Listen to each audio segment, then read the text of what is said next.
বড়সড় দুর্ঘটনার কবলে শিয়ালদামুখী কাঞ্চনজঙ্ঘা এক্সপ্রেস। এনজেপি স্টেশনের কাছে কাঞ্চনজঙ্ঘা এক্সপ্রেসকে পেছন থেকে ধাক্কা মারল একটি মালগাড়ি, যার জেরে বেলাইন হয়ে উল্টে যায় এক্সপ্রেস ট্রেনটির শেষের দিকের দুটি কামরা। যদিও এই ঘটনায় ক্ষয়ক্ষতির পরিমাণ এখনো জানা যায়নি। আদৌ কেউ হতাহত হয়েছেন কিনা তা এখনো স্পষ্ট নয়। তবে দুর্ঘটনার অভিঘাতে যেভাবে দুটি কামরা উল্টে গিয়েছে তাতে হতাহতের আশঙ্কা উড়িয়ে দেওয়া যাচ্ছে না। তবে আহত হয়েছেন বহু যাত্রী। প্রাথমিকভাবে জানা গিয়েছে, আগরতলা থেকে ডাউন ট্রেনটি শিয়ালদার দিকে আসার সময় এনজেপি স্টেশনের প্রায় 30 কিলোমিটার আগে রাঙাপানি স্টেশন পেরোনোর পর সিগন্যাল না পেয়ে দাঁড়িয়েছিল। সকাল 9:15 নাগাদ পেছন থেকে একটি মালগাড়ি এসে দাঁড়িয়ে থাকা কাঞ্চনজঙ্ঘা এক্সপ্রেসের পেছনে ধাক্কা মারে। জানা গিয়েছে, রাঙাপানি স্টেশন পেরিয়ে নিচবাড়ি এবং চটের হাটের মাঝখানে ফাঁকা জায়গায় এই দুর্ঘটনাটি ঘটেছে। মালগাড়িটি এত তীব্র গতিতে ছিল যে কাঞ্চনজঙ্ঘা এক্সপ্রেসের পেছনের দিকে দুটি কামরা ছিটকে গিয়ে রেল লাইনের পাশে পড়ে। দুমড়ে মুচড়ে যায় দুটি কামরায়। ফলে কামরার ভিতরে কোনো যাত্রী আটকে আছেন কিনা তা স্পষ্ট নয়। আতঙ্কে অন্যান্য কামরার যাত্রীরাও রেল লাইনের উপর নেমে পড়ে। প্রাথমিকভাবে স্থানীয় বাসিন্দারাই উদ্ধার কাজে হাত লাগান। খবর পেয়ে এনজেপি থেকে রিলিফ ট্রেন পাঠিয়েছে রেল।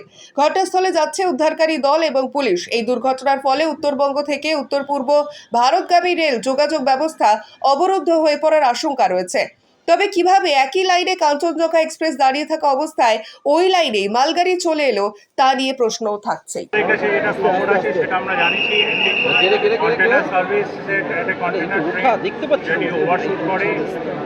কাঞ্চনজঙ্ঘা থেকে 47-কে আমার পেছন থেকে এয়ার পার্সেল ভ্যান যেটি ধাক্কা লেগেছে, এয়ার পার্সেল ভ্যানে কিছু সামগ্রী ছিল না, কিন্তু আমাদের কাছে যেটুকু খবর আছে অফিসিয়াল স্টেটমেন্ট, সেটা হলো দুজনের একটা মৃত্যুর আমরা খবর পাচ্ছি। দুজন মৃত্যুর খবর পাচ্ছি। এনডিআরএফের টিম কাজ করছে ওখানে। 15 জনের 15টি অ্যাম্বুলেন্স ওখানে স্পটে আছে। ইনকোয়ারি প্রসেস মানে যত তাড়াতাড়ি সম্ভব রেস্কিউ অপারেশন হবে।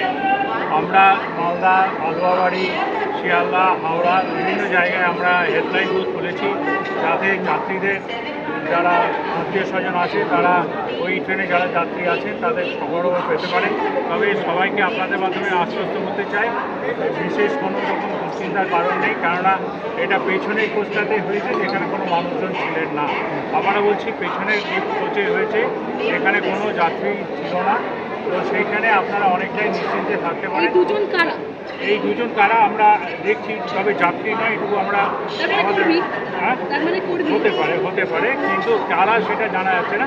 তবে এই ম্যাসিভ স্কেলে যে একটা খবর দুর্ঘটনা হলে সবারই যেটা চিন্তা হয়, সেটা যাত্রীদের মোটামুটি নিরাপদে আছে বলে আমাদের কাছে তথ্য আছে। ঠিক আছে, সেটা তো হবে, মানে আমরা হেল্পলাইন করেছি। না জানা যাচ্ছে না, দেখি এখন আমরা দুর্ঘটনাস্থলের যে ভিডিও এখনো পর্যন্ত পেয়েছি, তাতে আমরা একটা আনরিজার্ভ কম্পার্টমেন্ট জেনারেল বগি সেটাকে দুমড়ে মুচড়ে যাওয়ার ভিডিও দেখেছি। ঠিক আছে, সেটা তো আমরা এনএফএল থেকে আরও একটু কনফার্ম হয়ে আপনাদেরকে বলতে পারবো যে ক্যাজুয়ালিটি খবর কত। তো এই মুহূর্তে দুটোই ক্যাজুয়ালিটি আমাদের কাছে অফিসিয়ালি আছে। এই নাম বলা যাবে না নেই, কারণ সম্বন্ধে কিছু কি এনকোয়ারি হবে, কারণ সম্বন্ধে কিছু জানা যায় দুটো নাম কি পেয়েছি? না এরপরে যেহেতু কলকাতাগামী ট্রেন, তাই আমরা চৌহদ্দির অনেকেই ওটায় আসতে পারেন।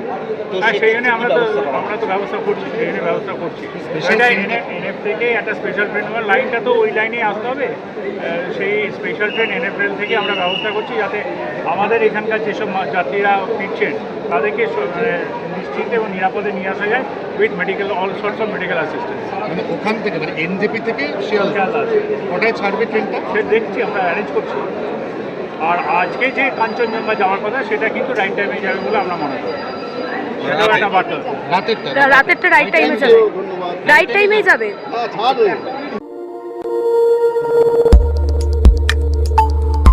আমাদের সাথে থাকুন এবং দেখতে থাকুন নিউজ প্রাইম টাইমস, আপনাদের সাথে আপনাদের পাশে।